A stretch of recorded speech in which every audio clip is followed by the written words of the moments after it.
Peri engineering, arts and science, pharmacy, nursing மற்றும் physiotherapy கல்லூரிகள் சென்னை இந்தியாவில் சிறந்த உள்கட்டமைப்பு கொண்ட கல்லூரிகளில் ஒன்று. 100% வேலை வாய்ப்பினை உறுதி செய்யும் சாதனை. ஆயிரக்கணக்கான பிற கல்லூரி மாணவர்களுக்கும் வேலை தந்த பெருமை. பெரி, எங்கள் கண்களில் உங்கள் கனவுகள்.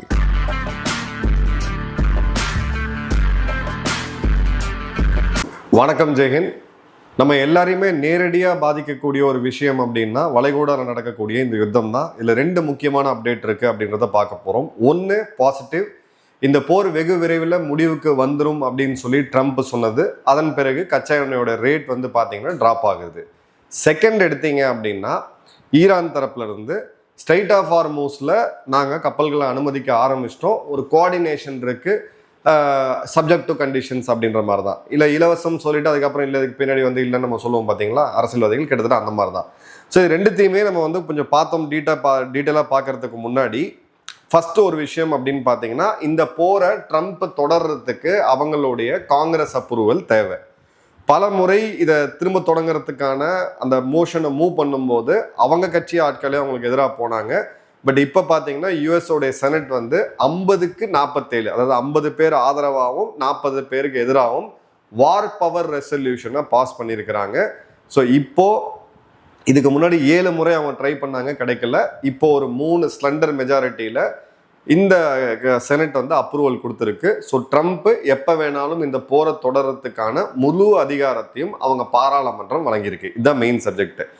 இதில் ரொம்ப முக்கியமாக ட்ரம்ப்போட கட்சியை சேர்ந்த 4 பேர், இன்ஃபேக்ட் ஒரு சரியான ஜனநாயகம் அப்படின்றதுல இங்கே எடுக்கலாம். ட்ரம்ப்போட கட்சியை சேர்ந்த 4 பேர், ராண்ட் பால், சூசன் காலின்ஸ், லீசா மற்றும் வில் கேசிடி, இவங்க வந்து ட்ரம்ப்புக்கு எதிராக வாக்களிக்கிறாங்க. இப்போ இந்தியாவோட ஜனநாயக முறைப்படி எடுத்தீங்கன்னா இதை பண்ணனா தகுதி நீக்கம் செய்யப்படுவாங்க. நீங்கள் அந்த விப் கொறடான்ற கான்செப்ட் இருக்கு. வெப் மினிஸ்டர் நம்மளுடைய அந்த பிரிட்டிஷ் பாராளுமன்ற சிஸ்டத்தில் இருக்கக்கூடிய ப்ளஸ் அண்ட் மைனஸ் ரெண்டுமே சொல்லலாம். டிபேட்டபிள், நான் எதுவுமே கரெக்டுன்னு சொல்ல, எதுவும் தவறுன்னு சொல்ல, பட் டிபேட்டபிள். இப்போ இந்த 3 பேர் போர் கூடாது அப்படின்னு சொல்லிட்டு சொந்த கட்சியோடைய தலைவர் மற்றும் அதிபராக இருக்கக்கூடிய ட்ரம்ப்புக்கு எதிராகவே வாக்களிக்கிறாங்க. இந்தியாவுடைய பார்லிமெண்ட் சிஸ்டத்தில் அதை பண்ண முடியாது. ஏன்னா நீங்கள் உங்கள் கட்சிக்கு எதிராக, நீங்கள் கட்சி கொறடாவுக்கு எதிராக நீங்கள் வாக்களிச்சிங்க அப்படின்னா நீங்கள் வந்து தகுதி நீக்கம் செய்யப்படுவீங்க. அதன் பிறகு பார்த்தீங்க அப்படின்னா இந்த இடத்துல ஒரு ரிசன்மெண்ட் இருக்கு. ஃபைனலாக இந்த வந்து பார்த்தீங்கன்னா ஒரு ரெசல்யூஷனை தீர்மானத்தை பாஸ் பண்ணியிருக்காங்க. இன்னும் சில இடத்துல இதுக்கு இன்னும் சில தடைகள் இருக்கு, அடுத்தடுத்த கட்டங்கள் இருக்கு.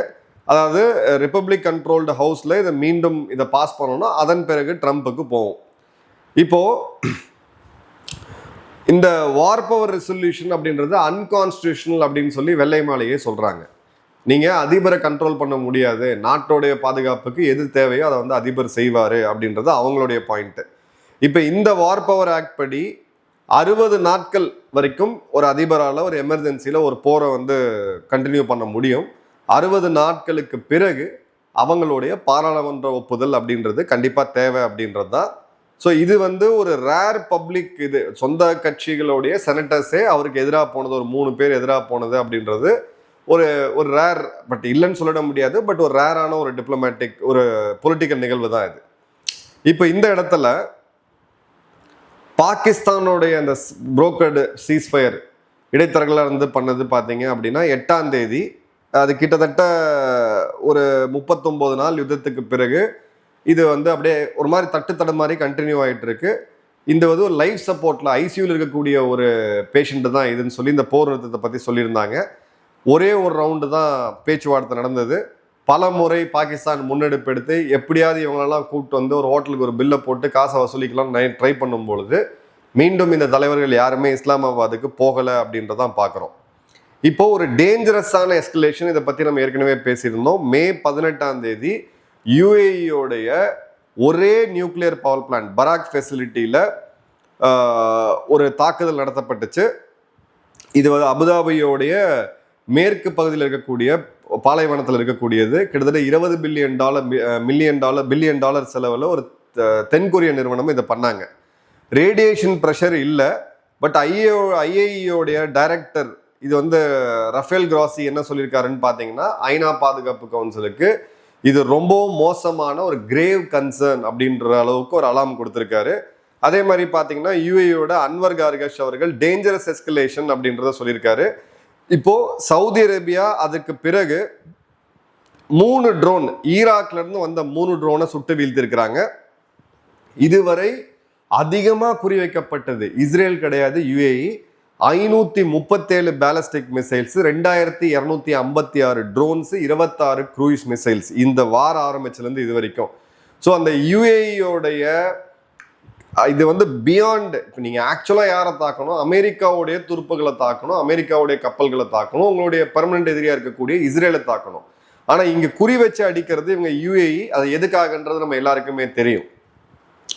இப்போ யுஎஸ்ஓடைய காங்கிரஷனல் அசஸ்மெண்ட் படி இந்தியாவில் இந்த ஒரு ரஃபேல் விமானத்தை வச்சுக்கிட்டு கிட்டத்தட்ட 8 மாத காலம் பார்த்தீங்கன்னா அமெரிக்க ஊடகங்கள் எல்லாமே பாருங்க இந்தியா ரஃபேல் இழந்துருச்சுன்னு சொல்லி கூப்பாடு போடும்போது இப்போ உள்ள இருக்கக்கூடிய ரிப்போர்ட், அதாவது அவங்க பாராளுமன்றத்துக்கு சப்மிட் பண்ணக்கூடிய ரிப்போர்ட்ல 42 விமானங்களை இழந்திருக்குது அமெரிக்கா. கிட்டத்தட்ட பார்த்தீங்க அப்படின்னா $2.6 பில்லியன் அளவுக்கான லாஸ். 42 விமானங்கள். காமெடி என்ன அப்படின்னு பார்த்தீங்கன்னா ஈரான் கிட்ட பாகிஸ்தான்கிட்ட இருக்கிற பாதி அளவு ஏர் டிஃபென்ஸும் கிடையாது, விமானப்படை இல்லாத நாடு. இவங்க சர்வ வல்லமை படைத்த நாடு. இதை ஏன் இந்த கம்பேரிசனை கொடுக்குறேன் அப்படின்னா நம்மளுடைய 3 விமானங்கள் நம்ம இழந்தாலும் இந்த இடத்துல இப்படிப்பட்ட யுத்தங்கள்ல ஒரு ஏர் ஃபோர்ஸும் இல்லாத, ஒரு ஏர் டிஃபென்ஸுமே இல்லாத ஒரு நாடே பார்த்தீங்கன்னா கிட்டத்தட்ட 42 விமானங்களை வீழ்த்திருக்கு. அப்படின்ற போது பாகிஸ்தான் ஒரு ஏர் டிஃபென்ஸையும் ஏர் ஃபோர்ஸையும் வச்சுட்டு இருக்கக்கூடிய நாடு.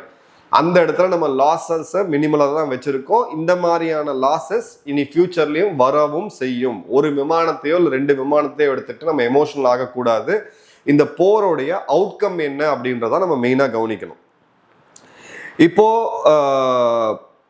ஒரு சீனியர் காங்கிரஸ்மேன் அவர் என்ன சொல்லியிருக்காரு அப்படின்னா 39க்கும் அதிகம் அதுல வந்து MQ-9 ரீப்பர்ஸ், F-35 இருக்கு அப்படின்ட்டு. பட் F-35 ஏற்கனவே வீழ்ந்ததை அந்த வீடியோஸே ஓப்பன் தளத்துல வந்துச்சு, நம்ம பார்த்தோம். இதுல வந்து பாத்தீங்கன்னா அமெரிக்கா பண்ணது 13,000 சார்ட்டிஸ், 13,000 முறை விமானங்கள் போய் தாக்குதல் நடத்திட்டு வந்துட்டு இருக்கு. கடந்த ஒரு 30-40 வருட ஹிஸ்டரியிலே இருக்கிறதுலே அதிகம் அப்படின்றத நம்ம பார்க்குறோம். ஸோ இப்போ இந்த இடத்துல சில முக்கியமா இப்ப ரஷ்யா பயன்படுத்தி, அதாவது ஈரான் பயன்படுத்திய லிமிட்டெட் ஏர் அஃபென்சிவ் ஏர் டிஃபென்ஸ் சிஸ்டம்ஸ் எல்லாமே நம்ம குறிப்பிட்டு கவனிக்க வேண்டியது என்ன அப்படின்னு பார்த்தீங்கன்னா ரஷ்யாவுடைய சிஸ்டம், சைனாவுடைய சிஸ்டம்ஸ் கிடையாது.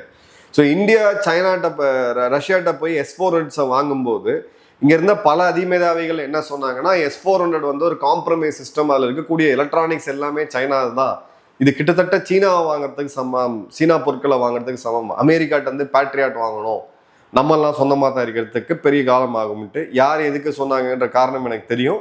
பட் இப்போ பியாண்ட் டவுட்டு அமெரிக்க விமானங்களை வீழ்த்தியது சீனாவுடைய ஏர் டிஃபென்ஸ் கிடையாது, ரஷ்யா இவங்க கிட்ட கொடுத்த ஏர் டிஃபென்ஸ் தான், ஈரான்கிட்ட கொடுத்தது தான். இதே ஸ்டோரி தான் நம்ம உக்ரைன்லையும் பார்த்தோம், இதே ஸ்டோரியை தான் இந்தியா பாகிஸ்தான் யுத்தத்துலையும் நம்ம பார்த்தோம் அப்படின்றது. ஏன்னா ஃபியூச்சருக்கு என்ன பண்ணணும் அப்படின்றதுல, எந்த வெப்பன்ஸை என்ன மாதிரியான அலைன்மெண்ட் இருக்கணும் அப்படின்றதுல இதெல்லாம் வந்து லைவ் எக்ஸாம்பிள்ஸ். வார்ல கிடைக்கக்கூடிய எக்ஸ்பீரியன்ஸ் வந்து எங்கேயுமே கிடைக்காது. இப்போ ஈரானோடைய ஸ்ட்ரைக்ஸ் சோஃபார் எடுத்தீங்கன்னா UAE, Kuwait, Saudi Arabia, Qatar, Jordan, Oman, இந்த எல்லா நாடுகள், அப்புறம் இஸ்ரேல் ஒரு நாடு, அது எப்பயுமே அவங்க தாக்குவாங்க, அதை நம்ம எடுத்துக்க தேவையில்ல. பட் இந்த இடத்துல நம்ம கிளியர் கட்டா பார்க்குறோம். இப்போ ஈரான் என்ன பண்ணியிருக்காங்கன்னா பெர்ஷியன் கல்ஃப் ஸ்ட்ரெயிட் அத்தாரிட்டி அப்படின்னு சொல்லி ஒரு புது துறையை ஓப்பன் பண்ணி அதுக்கு எக்ஸ்தலத்தில் ஒரு ஐடியும் ஓப்பன் பண்ணியிருக்காங்க. யாருக்கு கப்பல் ஸ்ட்ரெயிட் ஆஃப் ஹார்மோஸ்ல போனாலும் இந்த ஐடியில் வந்து தொடர்பு கொள்ளுங்க, இங்கே நீங்கள் கிரிப்டோ கரன்சி மூலயமா எங்களுக்கு பே பண்ணுங்க, நாங்கள் உங்களுக்கு எப்படி போனோம், எத்தனை மணிக்கு போனோம், எந்த ரூட் எடுக்கிறோம்னு சொல்லி சேஃப் பேசேஜை கொடுக்குறோன்ட்டு. ஸோ 28 பிப்ரவரிக்கு முன்னாடி ஒரு பொது வெளியாக யாரோடைய பிரச்சனையும் இல்லாமல் போயிட்டு இருந்த இந்த ஸ்ட்ரெயிட் ஆஃப் ஹார்மோஸோடைய மொத்த கண்ட்ரோலையும் இப்போ ஈரான் கையில் எடுக்க முற்படுறாங்க. சேனல் 13 போகக்கூடிய உலகத்தோடைய 60% டிராஃபிக் போகக்கூடிய மலாக்கா ஸ்ட்ரெயிட் ஏன் இந்தியாவுக்கு தேவை, அங்கே அவ்வளோ பெரிய ஒரு மிலிட்ரி பேஸ் ஏன் தேவைன்றதுக்கு இந்த ஒரு எக்ஸாம்பிளே போதும். இப்போ இந்த இடத்துல பார்த்தீங்க அப்படின்னா ஆட்னாக்கோடைய சிஇஓ சுல்தான் அல் ஜபேர் என்ன சொல்கிறாருங்கன்னா 230 oil tankers, loaded oil tankers இங்கே வரைக்கும் சிக்கிட்டு நிற்கிது அப்படின்ட்டு. அதே மாதிரி பார்த்தீங்க அப்படின்னா ட்ரம்ப்போடைய இந்த அறிவிப்புக்கு பிறகு $107.25 பெர் பேரலாக இப்போ கச்சா எண்ணெய் வந்து குறைஞ்சிருக்கு. அதே மாதிரி பார்த்தீங்க அப்படின்னா அமெரிக்கா இவங்க மேலே போட்ட தடை அப்படின்றதும் ரொம்ப எஃபெக்டிவாக இருக்குது. இதுவரை மிட் ஏப்ரல்லேருந்து மே 18 வரைக்கும் 85 கப்பல்களை அதாவது ஈரானுக்கு உள்ளே போயிட்டு ஈரானுக்கு வெளியில் வந்த கப்பல்களை அமெரிக்கா வந்து திருப்பி விட்டுருக்காங்க அப்படின்றத பார்க்குறோம். அதே மாதிரி major shipping containers players mask, CMA, CGM, Harper Lloyd இவங்க எல்லாருமே இந்த டிரான்சிட்டை வந்து சஸ்பெண்ட் பண்ணி வச்சிருக்கிறாங்க. ஹவுத்திகளும் ஓரளவுக்கு தாக்குதல் நடத்துகிறாங்க அப்படின்ற போது பல கப்பல்கள் இப்போ ஆப்பிரிக்காவை சுற்றி கேப் ஆஃப் குட் ஹோப்பை சுற்றி வந்துகிட்டு இருக்காங்க அப்படின்றத பார்க்குறோம். இப்போது இந்த இடத்தோடைய தாக்கம் இது எப்போ போய் முடியும் அப்படின்றது தெரியல. பட் ஒரு இடத்துல ஈரான் சர்ப்ரைஸாக ஒரு இடத்துல இறங்கி வந்திருக்காங்க. அவங்க கிட்ட இருக்கக்கூடிய யுரேனியமை ரஷ்யா கிட்ட ஒப்படைக்கிறதுக்கு நாங்கள் ரெடி அப்படின்ற புது ஆஃபரை அமெரிக்காட்ட கொடுத்துருக்காங்க. ஸோ அவங்க அமெரிக்காட்ட கேட்கக்கூடியது சாங்ஷன்ஸ் எல்லாத்தையும் எடுக்கணும், அவங்களுக்கு நஷ்டஈடு கொடுக்கணும், அமெரிக்க இராணுவம் முற்றிலும் வெளியே போகணுன்றதை விட ஈரானை சுற்றி அமெரிக்க இராணுவம் எங்கேயுமே இருக்கக்கூடாது, எங்களுடைய நாட்டுக்கு இனிமே பொருளாதார தடைகள் விதிக்கக்கூடாது, 5வது மிக முக்கியமான கண்டிஷன் எங்களை மீண்டும் எந்த நாடும் தாக்கக்கூடாது அப்படின்றதான். பட் இந்த இடத்துல ஒரு மிகப்பெரிய கன்செஷனை இது பண்ணியிருக்காங்க. இப்போ அந்த டர்க்கியோடைய வெளியுறவுத்துறை அமைச்சர் ஃபிதான் பேசும் பொழுது ஈரான்ட்டு இருக்கக்கூடிய அந்த என்ரிச்ட் யுரேனியம் வந்து கம்ப்ளீட்டாக அந்த டனலில் கொலாப்ஸ் ஆகி இருக்கு. இப்போ யாராவது போய் எடுக்கணும்னா கூட அமெரிக்கா போன்ற பெரிய நாடுகள் நாங்களாம் போய் தான் அதை எடுக்க முடியும், ஈரானாலையும் இதை எடுக்க முடியாது அப்படின்றது தான் மிக முக்கியமானது. ஏன்னா இஸ்ஃபகான் நியூக்ளியர் காம்ப்ளெக்ஸோடைய சேட்டலைட் இமேஜரி பார்த்தோம் அப்படின்னா ரிப்பேர் ரீகன்ஸ்ட்ரக்ஷன் பண்ணாங்க போன முறை ஆப்ரேஷன் மிட்நைட் ஹேமருக்கு பிறகு. இப்போ இந்த இடத்துல இந்த நியூக்ளியர் வெப்பன் அப்படின்றது இருக்கவே கூடாது அப்படின்றதுல இவங்களுடைய ரைவல்ரி சைனாவும் அமெரிக்காவும் சேர்ந்து ஒத்துக்கிட்ட நிகழ்வையும் நம்ம பார்க்குறோம். ஸோ போன வாரம் கம்பேர் பண்ணதை விட இந்த வாரம் ஒரு பாசிட்டிவ் செய்தியாக வருது. இந்த போர் நிற்க வேண்டியது நம்ம எல்லாருக்குமே அவசியம்.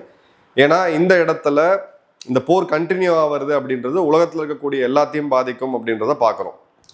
ஸோ இப்போ ஈரானோடைய டொமஸ்டிக் பிக்சர் என்ன, இதுதான் ரொம்ப ரொம்ப முக்கியம். ஏன்னா ஒரு ஈரானுடைய ஜேர்னலிஸ்ட் ரொம்ப அரிதாக ஒரு பதிவு வந்து போட்டிருக்காரு, நெய்தர் வார் நார் பீஸ், ஒரு மாதிரி அசாதாரணமான சூழ்நிலை அப்படின்றது போயிட்டு இருக்கு அப்படின்றதும். அதே மாதிரி பார்த்தீங்கன்னா இந்த டூயல் பிளாக்கேடால ஈரான் கடுமையாக பாதிக்கப்பட்டிருக்கு அப்படின்றதையும் சொல்றாங்க. அதே மாதிரி பார்த்தீங்க அப்படின்னா இந்த ட்ரோன் இதில் எல்லாமே பார்க்கும் பொழுது ஒரு சாரார் ஐஆர்ஜிசிக்கு ஆதரவாக இருக்கக்கூடிய ஒரு சாரார் இந்த போரை கண்டினியூ பண்ணோம்னு பட் அந்த மக்கள் கிட்ட அந்த ஃபெட்டிக் இருக்கிறத தெளிவாக சொல்கிறாங்க. ஸோ இந்த இடத்துல ஈரானுடைய பார்லிமெண்ட் வந்து $1 மில்லியன் கிட்டத்தட்ட $10 லட்சம் ஒரு இதுக்கு நீங்கள் வந்து வரி விதிச்சுக்கலாம், வரி விதிக்கணும் அப்படின்னு சொல்கிறாங்க. பட் எக்ஸ்பர்ட் அனாலிசிஸ் அப்படின்னு பார்த்தீங்கன்னா Ellie Geranmayeh senior policy fellow European council on foreign affairs, இவர் என்ன சொல்றாருன்னா the ceasefire is going to be very short lived unless there is a very political situation அப்படின்ட்டு. இந்த சீஸ்ஃபயர் ரொம்ப கம்மியாக தான் இருக்கும். அதே மாதிரி பார்த்தீங்க அப்படின்னா நெகோசியேஷன்ஸை கண்டினியூ பண்ணணும் அப்படின்றாங்க. பல நாடுகள் ஒன்று சேரணும் அப்படின்ற போது நடுவில் ஒரு பிக்சர் டெவலப் ஆச்சு, நாட்டோ நாடுகள்லாம் ஒன்று சேருவாங்கன்ட்டு. பட் அது உண்மை கிடையாது. இப்போ இந்த விண்டோ இப்போ ஈரான் மீண்டும் ஒரு ஃபார்மல் ரெஸ்பான்ஸை கொடுத்துருக்காங்க. அதில் வந்து நாங்கள் எங்களுடைய இந்த என்ரிச்ட் யுரேனியமை ஒப்படைக்கணும் அப்படின்னு சொல்கிறாங்க. இது எந்த அளவுக்கு போக போகுது அப்படின்னு தெரியல. ஸோ ஒரு பேச்சுவார்த்தை மூலிமா டீல் ரீச் ஆகிறதுக்கு 30% வாய்ப்பு. இந்த கான்ஃப்ளிக்ட் வந்து அப்படியே ஃப்ரீஸ் ஆகி ஆன் அண்ட் ஆஃப் இந்த கப்பல் வரத்துக்கு போகிறதுக்கு இந்த மாதிரியான வாய்ப்பு அப்படின்றது no war no peace situation சொல்லுவோம் 45%. மீண்டும் சீஸ்ஃபயர் கொலாப்ஸ் ஆகி ஒரு ஃபுல் யுத்தம் மீண்டு வரத்துக்கு 25%. ஸோ உங்களுடைய ட்ராவல் நீங்கள் பிளான் பண்ணுறீங்க, உங்களுடைய இன்வெஸ்ட்மெண்ட்ஸாக இருக்கட்டும், இல்லை என்ன நடக்கும் அப்படின்னு தெரிஞ்சிங்கன்னா எங்களுடைய பெஸ்ட் இன்புட். இப்போ எப்போனா தவறாக போகலாம், இதை வச்சு நீங்கள் ஸ்டாக் மார்க்கெட்லாம் தயவுசெய்து பிளான் பண்ணாதீங்க. டீல் ரீச் ஆகிறதுக்கு 30% வாய்ப்பு. இந்த கான்ஃப்ளிக்ட் அப்படியே கண்டினியூ ஆகி இங்கே ஒரு சில தாக்குதல் அப்படின்னு சொல்லி இப்போ இருக்கக்கூடிய சுச்சுவேஷன் கண்டினியூ ஆகிறதுக்கு 45%. மீண்டும் போர் துவங்கிறதுக்கான வாய்ப்பு 25%. இந்த போர் சீக்கிரம் முடிவுக்கு வரணுன்ற அந்த வேண்டுதலோட இந்த காலனி முடிப்போம். நன்றி, வணக்கம், ஜெய்ஹிந்த்.